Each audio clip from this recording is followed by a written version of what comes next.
हारान बाबू को बुलाकर जब वरदा सुंदरी ने उनसे सारी बात कही तब थोड़ी देर तक वे विचारमग्न होकर बैठे रहे। फिर बोले, इस बारे में एक बार ललिता के साथ बातचीत कर लेना भी हमारा कर्तव्य है। हारान बाबू ने ललिता के आने पर अपनी गंभीरता की मात्रा को अंतिम स्वर तक चढ़ाकर कहा, देखो ललिता, तुम्हारे जीवन में एक बहुत बड़ी जिम्मेदारी का समय आ पहुंचा है। एक तरफ तुम्हारा धर्म है, दूसरी तरफ तुम्हारी प्रवृत्ति। दोनों में से तुम्हें एक मार्ग चुन लेना होगा। इतना कहने के बाद कुछ रुककर हारान बाबू ने ललिता के चेहरे पर आंखें गड़ा दी। हारान बाबू का ख्याल था कि उसकी इस न्यायाग्नि से दीप्त दृष्टि के सामने भीरुता कांप जाएगी, कपट राख हो जाएगा। उनकी यह तेजस्वी आध्यात्मिक दृष्टि ब्रह्म समाज की मूल्यवान संपत्ति है। ललिता ने एक शब्द भी नहीं कहा, चुप रही। हारान बाबू ने कहा, तुमने सुना ही होगा, तुम्हारी अवस्था की ओर ध्यान देकर या जिस कारण से भी हो, विनय बाबू आखिर हमारे समाज में दीक्षा लेने को राजी हो गए हैं। यह बात ललिता ने पहले नहीं सुनी थी। सुनकर उनके मन पर क्या असर हुआ यह उसने प्रकट नहीं होने दिया। उसकी आंखें चमक उठी पर वह पत्थर की मूर्ति सी स्थिर बैठी रही। हारान बाबू कहते ही गए, परेश बाबू निश्चय ही विनय की इस मजबूरी से बहुत प्रसन्न हुए हैं, लेकिन वास्तव में इसमें प्रसन्न होने की कोई बात है या नहीं, इसका निश्चय तो तुम्ही को करना होगा। इसलिए मैं आज ब्रह्म समाज के नाम पर तुमसे अनुरोध करता हूँ, अपनी उन्मत्त प्रवृत्ति को एक तरफ हटाकर और केवल धर्म की ओर नजर रखकर अपने हृदय से यह प्रश्न पूछो कि क्या इसमें प्रसन्न होने का वास्तविक कारण है। ललिता भी चुप रही। हारान बाबू ने समझा कि उनकी बातों का बड़ा असर हो रहा है। उन्होंने दुगने उत्साह के साथ कहा, दीक्षा जीवन का कितना पवित्र मुहूर्त है, यह क्या आज मुझे बताना होगा। उस दीक्षा को कलुषित करना, सुख सुविधा या आसक्ति के लालच में पड़कर क्या हम ब्रह्म समाज को असत्य के पथ पर छोड़ देंगे और पाखंड को सम्मानपूर्वक अपने बीच बुला लेंगे। बोलो ललिता, ब्रह्म समाज की इस दुर्गति का इतिहास क्या तुम्हारे जीवन के साथ हमेशा के लिए जुड़ जाएगा। ललिता ने अब भी कुछ नहीं कहा। कुर्सी के हत्थे कसकर पकड़े हुए चुपचाप बैठी रही। हारान बाबू बोले, आसक्ति की सह से दुर्बलता मनुष्य पर कैसे दुर्निवार होकर हमला करती है, यह मैंने कई बार अपनी आंखों से देखा है। मनुष्य की दुर्बलता को कैसे क्षमा करना होता है यह भी मैं जानता हूँ, लेकिन जो दुर्बलता केवल अपने जीवन की नहीं, सैकड़ों हजारों लोगों के जीवन के सहारे की एकदम जड़ पर जाकर चोट करे, उसे क्या पल भर के लिए भी क्षमा किया जा सकता है। ललिता, तुम ही बताओ, उसे क्षमा करने का अधिकार क्या ईश्वर ने हमें दिया है। कुर्सी छोड़कर ललिता उठ खड़ी हुई, बोली, नहीं पानू बाबू, आप क्षमा न करें। सारी दुनिया के लोगों को आपके आक्रमण का ही अभ्यास हो गया है। शायद आपकी क्षमा हम सब के लिए बिल्कुल असह्य हो जाएगी। यह कहकर ललिता कमरे से चली गई। वरदा सुंदरी हारान बाबू की बातों से उद्विग्न हो उठी। वे किसी तरह भी विनय को छोड़ देना नहीं चाहती थी। हारान बाबू से उन्होंने बहुत अनुनय विनय की, किंतु सब बेकार। अंत में उन्होंने क्षुब्ध होकर उन्हें विदा किया।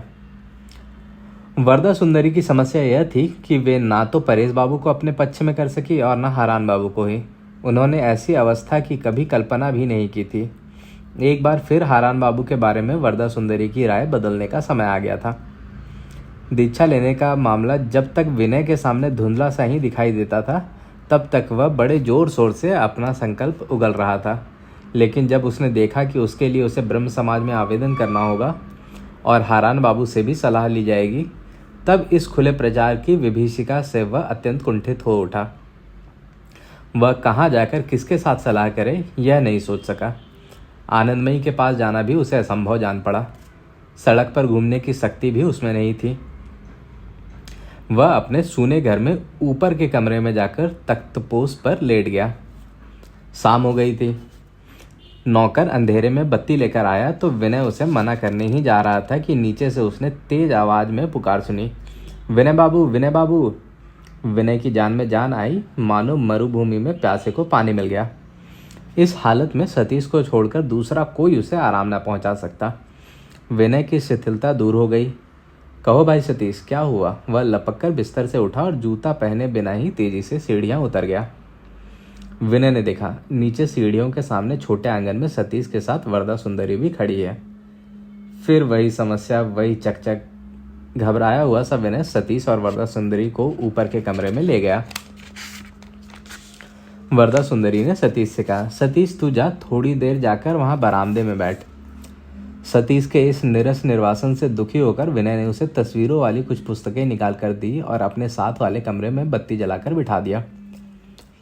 वरदा सुंदरी ने कहा, विनय, ब्रह्म समाज में तुम किसी को जानते नहीं, एक चिट्ठी लिखकर तुम मुझे ही दे दो। मैं कल सवेरे स्वयं जाकर उसे मंत्री महाशय को देकर सब प्रबंध करा दूंगी, ताकि परसों रविवार को तुम्हारी दीक्षा हो जाए। तुम्हें और कोई चिंता नहीं करनी पड़ेगी। विनय कुछ उत्तर ही न दे सका। उनके आदेश के अनुसार उसने एक चिट्ठी लिखकर वरदा सुंदरी को दे दी। उसे इस बात की इच्छा थी कि जो भी हो, किसी एक ऐसे रास्ते पर चल पड़े जिस पर लौटने या दुविधा करने का कोई कारण ही न रहे। वरदा सुंदरी ने चलते चलते ललिता के साथ विवाह की बात का जिक्र भी कर दिया। वरदा सुंदरी के चले जाने पर विनय के हृदय में एक भारी वितृष्णा जाग उठी। यहाँ तक कि ललिता की स्मृति से भी उसके मन में एक बेसुरा राग गूंज गया। उसे ऐसा लगा कि वरदा सुंदरी इस अशोभनीय हड़बड़ी में कहीं कहीं मानो सभी के प्रति उसकी श्रद्धा कम होने लगी। उधर वरदा सुंदरी ने घर पहुंचते ही सोचा कि आज वह ललिता को खुश कर सकेगी।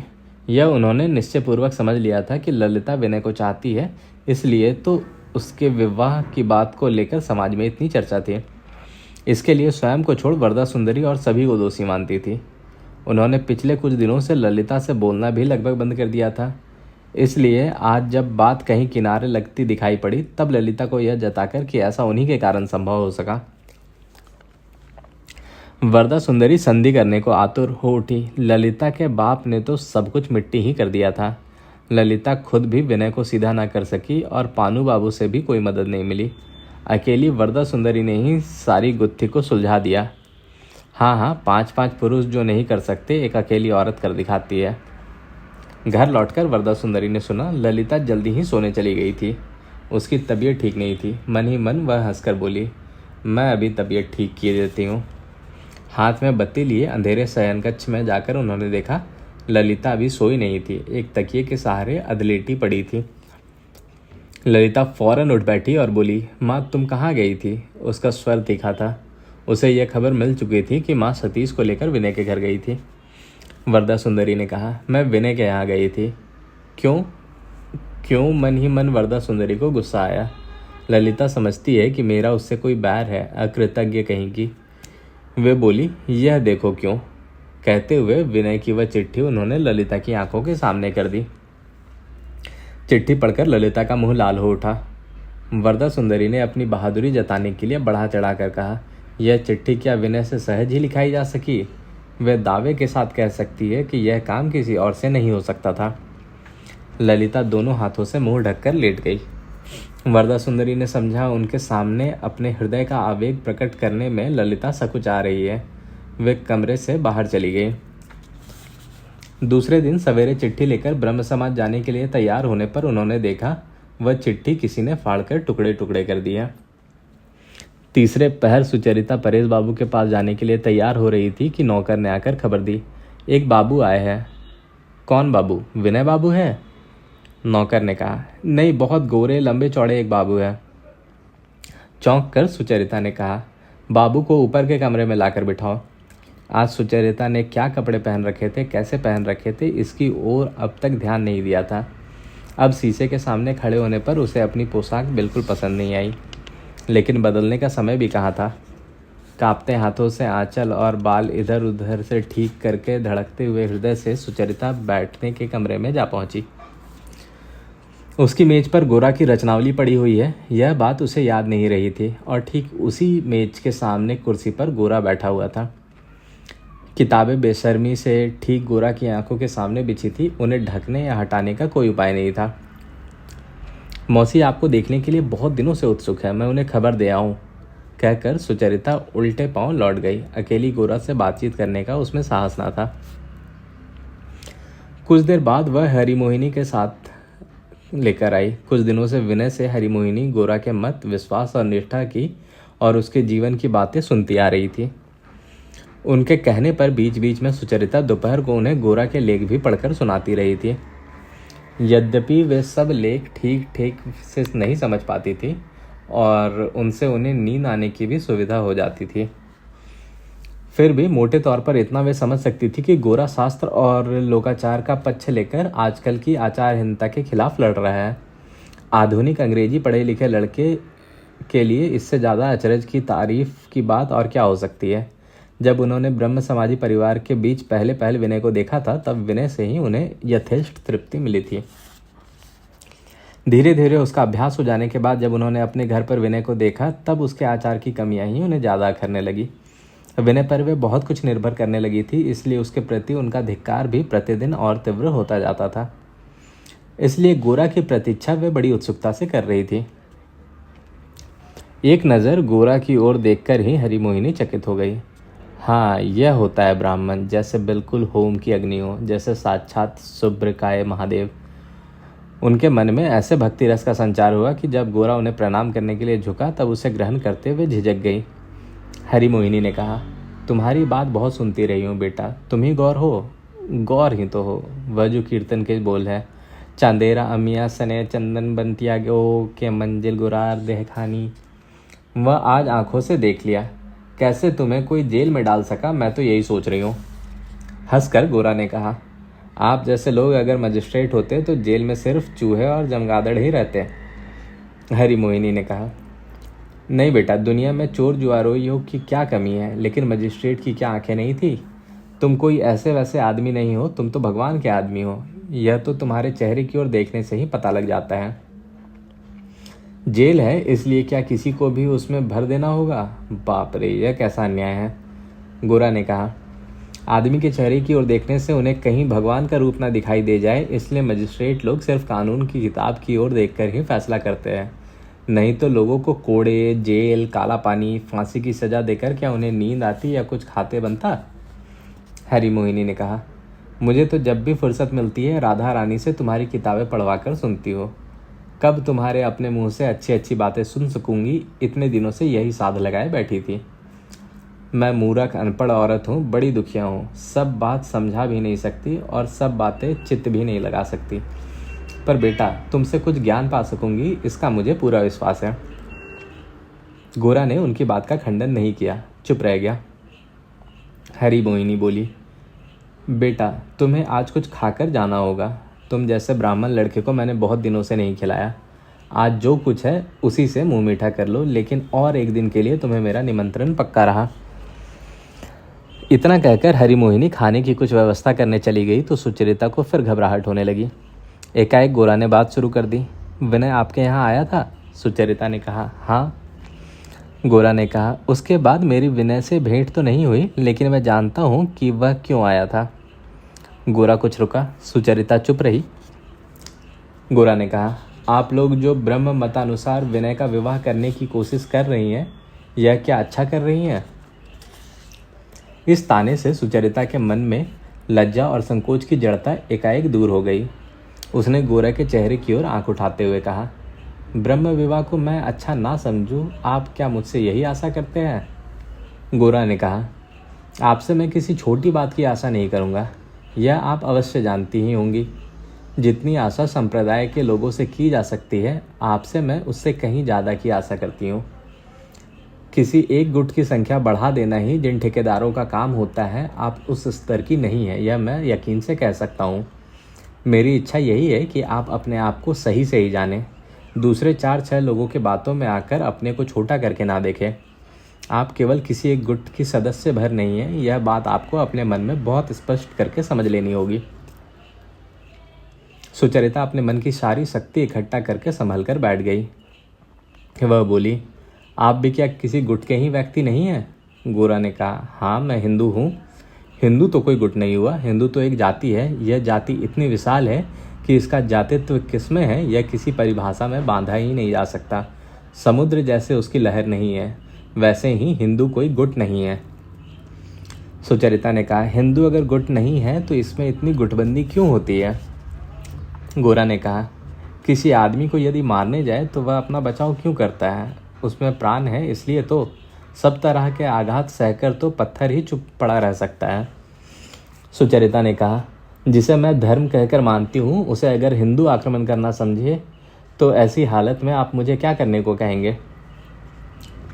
गोरा ने कहा, तब मैं आपको कहूँगा कि जिसे आप धर्म समझ रही है वह अगर हिंदू जाति नाम की इतनी बड़ी विराट सत्ता को एक कष्ट देने वाला आक्रमण जान पड़ता है तो आपको अच्छी तरह सोचकर देखना चाहिए कि कहीं आप में कोई भ्रम, कोई अंधता तो नहीं है कि आपने सब ओर से सब तरह का विचार कर लिया है कि नहीं। गुट के लोगों के संस्कारों को केवल होड़ या आलस्य के कारण सत्य मानकर इतना बड़ा उपद्रव करने को तैयार हो जाना उचित नहीं है। चूहा जब जहाज के तल में बिल खोदने लगता है तब वह अपनी सुविधा और प्रवृत्ति की ही सोचता है। वह यह नहीं देखता कि इतने बड़े आश्रय में छेद करने से उसे जितनी सुविधा होगी उसकी तुलना में और सबका कितना बड़ा नुकसान होगा। इसी तरह आपको भी यह सोचकर देख लेना होगा कि क्या आप केवल अपने गुट की बात सोच रही हैं या समूची मानवता की। समूची मानवता से क्या अभिप्राय है यह आप समझती हैं? उसमें जितनी तरह की प्रकृतियां हैं, कैसी कैसी प्रवृत्तियां, क्या क्या ज़रूरतें, सभी मनुष्य के एक ही मार्ग पर स्थान पर खड़े नहीं हैं। किसी के सामने पहाड़ है, किसी के सामने समुद्र है, किसी के सामने जंगल, फिर भी किसी के लिए बैठे रहने का अवसर नहीं है। सभी के आगे बढ़ते ही जाना है। आप केवल अपने ही गुट के नियमों को सभी पर लागू करना चाहती हैं।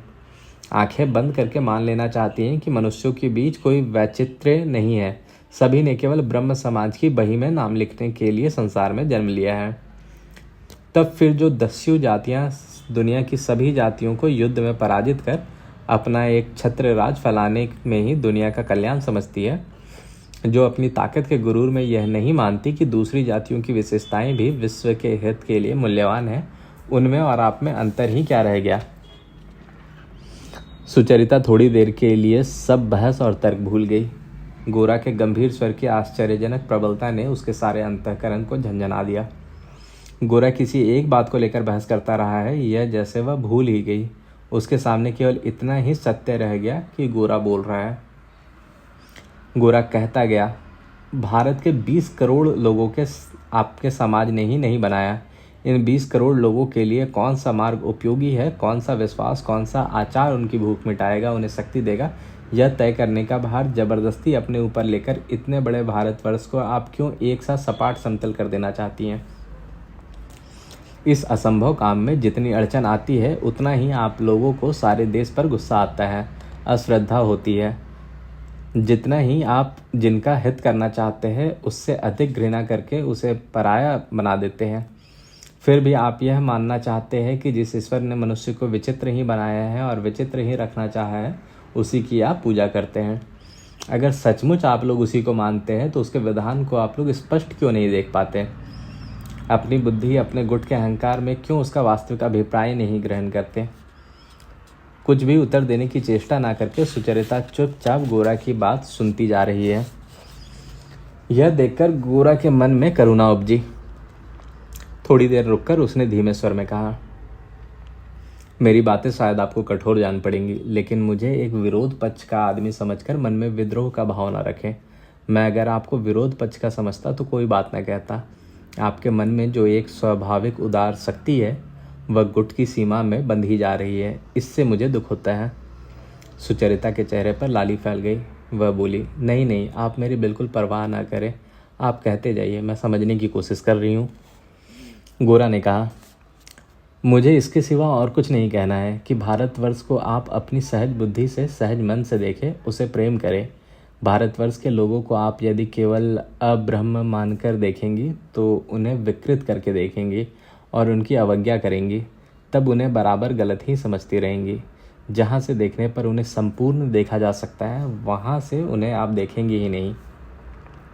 ईश्वर ने उन्हें मनुष्य बनाया है, वे तरह तरह से चलते हैं, उनके तरह तरह के विश्वास और संस्कार है, लेकिन सबके मूल में एक ही मनुष्यता है। सबके भीतर ऐसा कुछ है जो हमारी अपनी चीज़ है, जिसको सही सच्ची दृष्टि से देखने पर उसकी सारी क्षुद्रता और अधूरेपन का आवरण चीरकर एक आश्चर्यजनक महान सत्ता आंखों के सामने आती है। बहुत दिनों की अनेक साधनाएं उसमें छिपी हुई है। उसकी राख में अब भी बहुत दिनों के होम की अग्नि जल रही है और यही आग एक दिन आपके क्षुद्र देश काल से ऊपर उठकर सारी दुनिया में अपनी शिखा प्रज्वलित कर देगी। इसमें थोड़ा भी संदेह नहीं है। इसी भारतवर्ष के लोग बहुत दिनों से बहुत बड़ी बात कहते आए हैं, बहुत बड़े काम करते रहे हैं, वह सब एकाएक मिथ्या हो गया है। ऐसी कल्पना करना भी सत्य के प्रति अश्रद्धा है, वही तो नास्तिकता है। सिर झुकाए सुचरिता सुन रही थी। सब चेहरा उठाकर बोली, आप मुझे क्या करने को कहते हैं? गोरा ने कहा, और कुछ नहीं कहता, मात्र इतना ही कहता हूँ कि आपको यह सोचकर देखना चाहिए कि हिंदू धर्म माँ की तरह अनेक मत विश्वासी लोगों को अपनी गोद में लेने का यत्न करता रहा है। अर्थात दुनिया में केवल हिंदू धर्म ने मनुष्य को मनुष्य जानकर समझा है, केवल गुट का व्यक्ति नहीं समझा। हिंदू धर्म मूढ़ को भी मानता है, ज्ञानी को भी मानता है, और ज्ञान भी केवल एक मूर्ति को नहीं मानता, उसके अनेक प्रकार के विकास को मानता है। किरिस्तान वैचित्र्य को स्वीकार नहीं करना चाहते। वे कहते हैं एक तरफ किरिस्तान धर्म है और दूसरी तरफ अनंत विनाश, और इनके बीच कोई विचित्रता नहीं है। हम लोगों ने ऐसे ही किरिस्तान से शिक्षा पाई है, इसलिए हिंदू धर्म की विचित्रता पर हम लज्जित होते हैं। इसी विचित्रता के अंदर से ही हिंदू धर्म एकता को देखने की साधना करता है, यह हम देख नहीं पाते। मन के चारों ओर पड़ा इसी किरिस्तानी शिक्षा का फंदा काट कर निकले बिना हम किसी हिंदू धर्म का सच्चा परिचय पाने के गौरव के अधिकारी नहीं होंगे। गोरा की बात सुचरिता केवल सुन ही नहीं रही थी, मानो प्रत्यक्ष देख रही थी। गोरा की आंखों में भविष्य की जो ध्यान मूर्ति बसी हुई थी, उसके शब्दों से वही मानो सुचरिता के सामने प्रकट हो रही थी। लज्जा को भूलकर, स्वयं को भूलकर, विचारों के उत्साह से दीप्त गोरा के चेहरे को सुचरिता एकटक देखती रही। उस चेहरे में सुचरिता को कुछ ऐसी शक्ति दिखाई दी जो योग बल से दुनिया में बड़े बड़े संकल्पों को पूरा कर देती है। सुचरिता ने अपने समाज के कई विद्वान और बुद्धिमान लोगों से बहुत सी तत्व विवेचना सुनी है। सुचरिता आज मानो वज्रपानी इंद्र को देख रही थी। उसके वाक्य जब प्रबल मंद स्वर से कानों पर आघात करते उसके अंतस को स्पंदित कर रहे थे, तब साथ ही साथ उसके रक्त में मानो बिजली की तीव्र लहर भी छन छन पर नाच रही उठती थी। गोरा के मत से उसका मत कहाँ कितना मिलता है या नहीं मिलता, यह स्पष्ट रूप से देखने की शक्ति सुचरिता में ना रही। इसी समय सतीश ने कमरे में प्रवेश किया। गोरा से उसे भय लगता था, इसलिए उससे बचता हुआ अपनी दीदी से सिमटकर जा खड़ा हुआ और धीरे से बोला, पानू बाबू आए हैं। सुचरिता चौंक उठी, मानो किसी ने उसे पीट दिया हो। उसके मन की हालत ऐसी थी कि पानू बाबू के आने से वह किसी तरह ठेल कर, कुचल कर और मिटा कर रद्द कर सके तो उसे शांति मिले। सतीश की धीमी बात गोरा ने ना सुनी होगी, ऐसा सोचकर जल्दी से सुचरिता उठ खड़ी हुई। सीधी सीढ़ियों से उतरकर हारान बाबू के सामने जाकर वह बोली, मुझे माफ़ कीजिए, आज आपसे बातचीत नहीं हो सकेगी। हारान बाबू ने पूछा, क्यों नहीं हो सकेगी? प्रश्न का उत्तर न देकर सुचरिता ने कहा, कल सवेरे आप उधर बाबा के यहाँ आ जाए तो मैं वहीं मिल जाऊंगी। हारान बाबू ने पूछा, शायद आज तुम्हारे यहाँ कोई आया हुआ है? इस प्रश्न को भी टालकर सुचरिता ने कहा, आज मुझे सुविधा नहीं है, आज दया करके आप मुझे क्षमा कर दे। हारान बाबू बोले, लेकिन रास्ते से ही तो गौरमोहन बाबू की आवाज़ सुनाई पड़ी थी, वही है क्या? सुचरिता इस प्रश्न को टाल न सकी, लाल होती हुई बोली, हाँ है। हारान बाबू ने कहा, अच्छा ही हुआ, उनसे भी मुझे कुछ बात कहनी थी। तुम कुछ खास काम कर रही हो तो मैं तब तक गौरमोहन बाबू से बातचीत कर लूँगा। यह कहकर सुचरिता की सम्मति की प्रतीक्षा किए बिना वे सीढ़ियाँ चढ़ने लगे।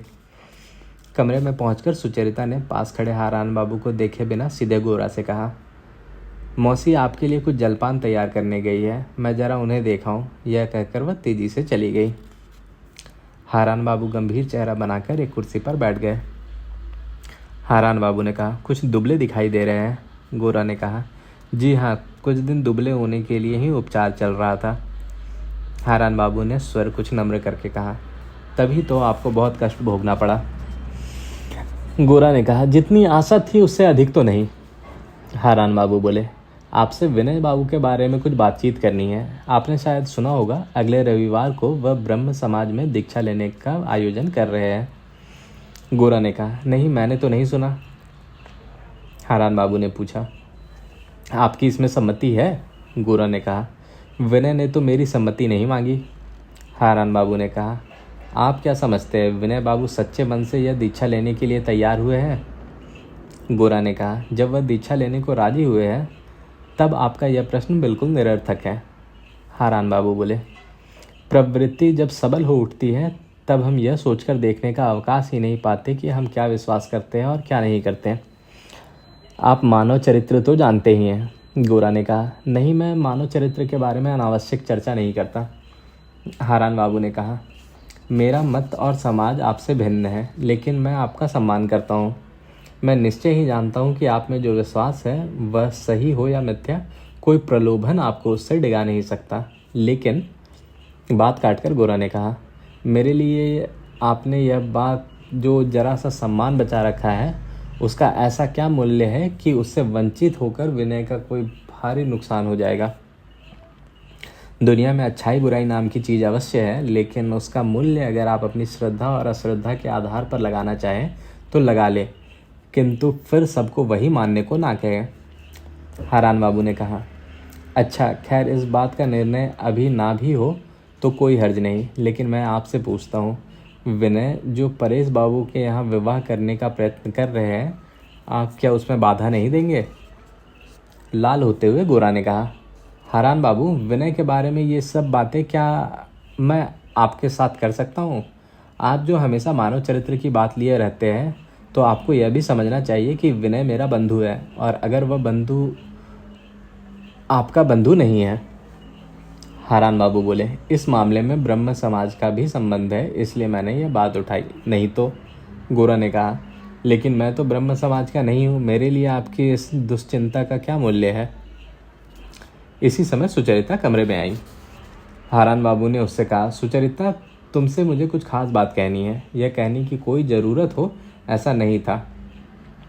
हारान बाबू ने खामख्वाह गोरा को यह जताने के लिए यह बात कही कि सुचरिता से उनकी विशेष घनिष्ठता है। सुचरिता ने उन्हें कोई जवाब नहीं दिया। गोरा भी अपनी जगह अटल बैठा रहा। हारान बाबू को एकांत में बातचीत का मौका देने के लिए उठ खड़े होने का कोई उपक्रम गोरा ने नहीं दिखाया। हारान बाबू ने फिर कहा, सुचरिता, जरा उस कमरे में चलना, तो तुमसे एक बात कहनी है। सुचरिता ने उन्हें कोई उत्तर दिए बिना गोरा की ओर देखकर पूछा, आपकी माँ अच्छी तरह है? गोरा ने कहा, ऐसा तो कभी हुआ ही नहीं कि वह अच्छी तरह ना हो। सुचरिता ने कहा, अच्छी तरह रहने की शक्ति उनके लिए कितनी सहज वस्तु है, यह मैं देख आई हूँ। गोरा को ध्यान आया कि जब वह जेल में था तब सुचरिता आनंदमयी को देखने गई थी। इस बीच हारान बाबू ने एकाएक मेज पर से एक किताब उठाकर उसे खोलते हुए पहले लेखक का नाम देखा, फिर किताब को इधर उधर उलट पलट कर देखने लगे। सुचरिता का चेहरा लाल हो उठा। कौन सी पुस्तक है यह गोरा जानता था, इसलिए वह मन में ही मन हंसा। हारान बाबू ने पूछा, गौरमोहन बाबू, यह सब शायद आपके बचपन की रचनाएं हैं। हंसकर गोरा बोला, वह बचपन अब भी चालू है। किसी किसी प्राणी का बचपन जल्दी समाप्त हो जाता है, किंतु किसी किसी का बहुत दिन तक बना रहता है। कुर्सी से उठते हुए सुचरिता ने कहा, गौरमोहन बाबू, आपके लिए जलपान तैयार हो गया होगा। आप जरा उस कमरे में चलिए। मौसी पानू के सामने तो आएंगी नहीं, वे आपकी प्रतीक्षा कर रही होंगी। सुचरिता ने यह अंतिम बात विशेष रूप से हारान बाबू को चोट पहुंचाने के लिए ही कही। आज वह बहुत सह चुकी थी, अतः कुछ जवाब दिए बिना ना रह सकी। गोरा उठ खड़ा हुआ। हारान बाबू परास्त हुए बिना बोले, तो मैं यही प्रतीक्षा करता हूँ। सुचरिता ने कहा, फिजूल प्रतीक्षा करके क्या होगा, आज समय मिलना मुश्किल ही है। हारान बाबू फिर भी नहीं हिले। सुचरिता और गोरा कमरे में चले गए। इस घर में गोरा को देखकर और उसके प्रति सुचरिता का व्यवहार लक्ष्य करके हारान बाबू का मन अस्त्र संभालते हुए सतर्क हो उठा। ब्रह्म समाज से सुचरिता क्या ऐसे विमुख हो जाएगी? उसको मर्यादित करने वाला क्या कोई नहीं है? जैसे भी हो, उसका प्रतिरोध करना ही होगा। हारान बाबू एक कागज लेकर सुचरिता को चिट्ठी लिखने बैठ गए। हारान बाबू के कुछ एक निश्चित विश्वास थे, जिनमें से एक यह भी था कि सत्य का नाम लेकर जब वे किसी को फटकार लगाते हैं तो उनके तेजस्वी वाक्य कभी निष्फल नहीं जा सकते। केवल वाक्य ही सब कुछ नहीं है, मनुष्य का मन नाम की भी एक चीज होती है। इसकी ओर उनका ध्यान ही नहीं जाता था। जलपान के बाद हरी मोहिनी के साथ काफ़ी देर तक बातचीत करके गोरा जब अपनी छड़ी लेने के लिए सुचरिता के कमरे में आया तब शाम हो गई थी।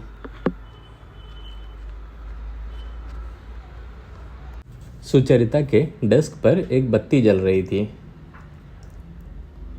हारान बाबू चले गए थे। सुचरिता के नाम एक चिट्ठी मेज पर इसी तरह रखी थी कि कमरे में प्रवेश करते ही उस पर नजर जा पड़े। गोरा का हृदय उस चिट्ठी को देखकर ही भीतर कठोर हो गया। चिट्ठी हारान बाबू की लिखी हुई है, इसमें उसे संदेह न था। सुचरिता पर हारान बाबू का कुछ खास अधिकार है, यह गोरा जानता था। उस अधिकार में कोई रुकावट आ गई है, यह वह नहीं जानता था। आज जब सतीश बाबू ने हारान बाबू के आने की बात सुचरिता के कान में कही और सुचरिता चकित होकर जल्दी से नीचे जाकर फौरन उन्हें साथ लेकर लौट आई, तब उसे कुछ बेतुका सा लगा। फिर जब हारान बाबू को कमरे में अकेला छोड़कर सुचरिता गोरा को खिलाने ले गई, तब उसका यह व्यवहार गोरा को कुछ खटका अवश्य था, लेकिन जहाँ घनिष्ठता हो वहाँ ऐसा रूखा व्यवहार भी चल सकता है, यही सोचकर गोरा ने इसे आत्मीयता का ही चिन्ह मान लिया था। इसके सिवा मेज पर यह चिट्ठी देखकर गोरा को और धक्का लगा। चिट्ठी एक बड़ी ही रहस्यमय चीज़ है। बाहर केवल नाम दिखाकर वह असल बात भीतर रख लेती है, इससे वह किसी को बिल्कुल बिना कारण व्याकुल कर सकती है। गोरा ने सुचरिता के चेहरे की ओर देखकर कहा, मैं कल आऊँगा। सुचरिता ने आंखें मिलाए बिना कहा, अच्छा। विदा लेते समय गोरा ने सहसा ठिठ कर कहा, भारतवर्ष के सौर मंडल में ही तुम्हारा निश्चित स्थान है। तुम मेरे अपने देश के ही कोई धूमकेतु आकर तुम्हें अपनी पूंछ की लपेट में लेकर शून्य में चला जाए, यह किसी तरह संभव नहीं हो सकेगा। जहाँ तुम्हारा आसन है, मैं तुम्हें वही दृढ़ता से प्रतिष्ठित करके ही छोड़ूंगा। ये लोग तुम्हें समझाते रहे हैं कि तुम्हारा सत्य और धर्म उस जगह तुम्हारा परित्याग कर देगा। मैं तुम्हें साफ बता दूं कि तुम्हारा सत्य और धर्म केवल तुम्हारा या दो चार लोगों का मत या वाक्य नहीं है। यह चारों ओर से असंख्य प्राणों के सूत्र से बंधा है। चाहने से ही उसे वन से उखाड़कर गमले में नहीं रोपा दिया जा सकता। उसे अगर उज्जवल और प्राणवान रखना चाहती हो, उसे संपूर्ण रूप से सार्थक करना चाहती हो, तो तुम्हें लोक समाज के हृदय में उस जगह आसन लेना ही होगा, जो तुम्हारे लिए तुम्हारे जन्म के भी बहुत पहले से निर्दिष्ट है। किसी तरह तुम यह नहीं कह सकोगी कि ये पराये हैं, मैं इनकी कोई नहीं हूँ। ऐसा कहोगी तो तुम्हारा सत्य, धर्म, शक्ति सब एकाएक छाया सी धुंधली हो जाएंगी। भगवान ने तुम्हें जिस जगह भेज दिया है वह चाहे जैसी हो, किंतु तुम्हारा मत अगर तुम्हें वहाँ से खींचकर हटा ले जाएगा तो उससे कभी तुम्हारे मत की जीत नहीं होगी। यह बात मैं तुम्हें ठीक तरह समझा दूंगा, कल मैं फिर आऊँगा। इतना कहकर गोरा वहाँ से चला गया। कमरे के भीतर की हवा मानो बहुत देर तक कांपती रही और सुचरिता मूर्ति सी स्तब्ध बैठी रही।